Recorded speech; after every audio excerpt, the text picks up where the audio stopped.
Hi, I'm Alex. Quite weirdly, I'm a filmmaker and a contemporary skating artist. These are two careers, but for me, they make lots of sense together.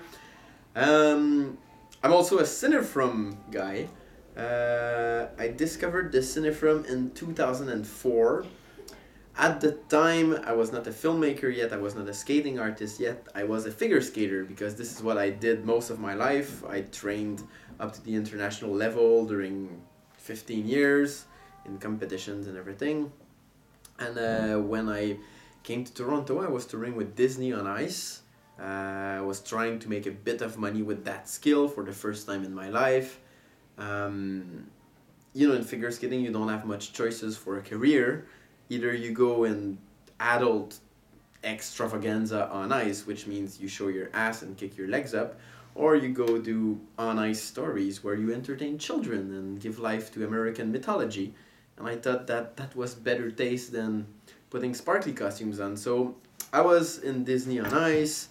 At the time, it was the beginning of the tour, the beginning of my employment. So I was in the chorus. One of my role was playing the ass of a 30-foot whale after training for 15 years as an elite figure skater. So it was not a very nice tour for me.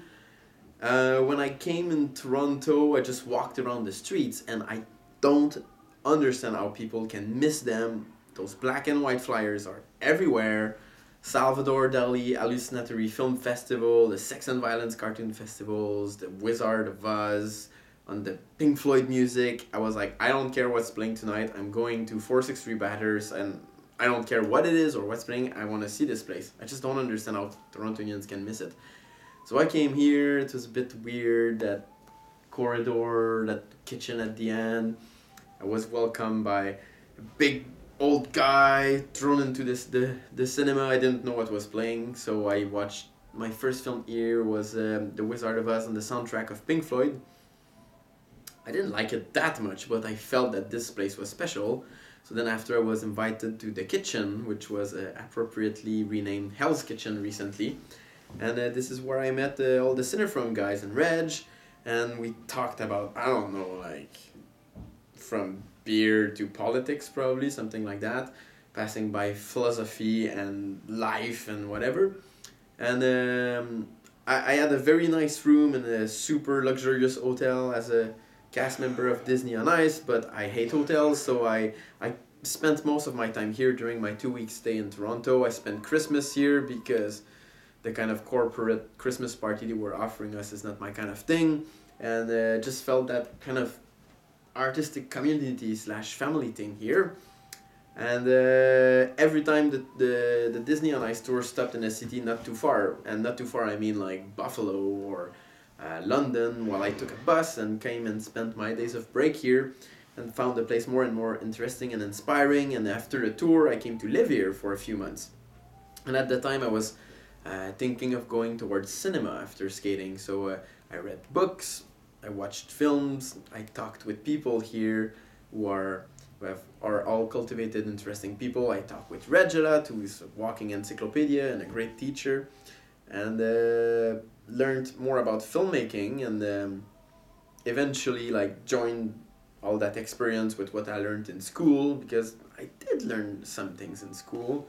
It was not that great, but anyway, I came back often, met people, and eventually went into films, and yeah, it went quite well for me in films. I did documentaries, I did some that won awards and things, and I can say that lots of my approach that helped me kind of differentiate myself from all the thousands of other guys that make documentary films is stuff that I learned here. You can see my films online, and yeah, what can I say about here too? Yeah, but the troop idea. Yeah, I didn't even talk about the troop. So I was a figure skater.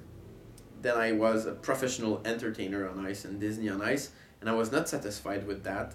And Reg puts his flyers up, fills up a room of people, and does what he wants to do. And that inspired me to do what I wanted to do, also with my skating. And at the beginning, it was about being modest, being simple, and just dancing. So I started to do little shows and winter carnivals in Quebec. We have a big tradition of winter carnivals. Every city organizes a party in the winter, so I started to do like my own little shows and in carnivals and frozen ponds, very, very modest things. And people liked it. And then it became a bit bigger, and then the media's talk about it, and people start to talk about like a new kind of urban dance on ice. And then I met people that were interested by a more contemporary approach, and that completely excited me. So it became a contemporary dance on ice, and then the media talked more about it, and now we're coming back from London, where we rented the most beautiful ice rink in the world and sold loads of tickets, and now we're kind of making a living off of it. We just did a show at Arborfront Center this morning, this afternoon, something very modest, but still, like, met hundreds of people with our art, and we're just about to do a series of 5 bigger scale shows in Montreal, and it's not figure skating anymore. It's a form of contemporary and urban dance on ice. And I say that because my skating troupe, they crash here in the room when we come and do shows in Toronto, and I always tell them, look, like, without this place and what's happening here, the troupe wouldn't exist. The idea of running independent and of not being afraid to do different than the people that were successful or not successful before us. Well, this idea of doing my own thing, which became our own thing, comes from the attitude of the Cineforum, of being its own thing, and of Reg Art, of being his own man, and approaching thing in a very personal and in a very truthful and I would say daring way. So yeah, this approach worked for me both in skating and in cinema, so I wish more people would try it, but maybe not. We need public too. What else should I talk about? It's enough. It's enough? That's way more than enough. Cheers. Cool.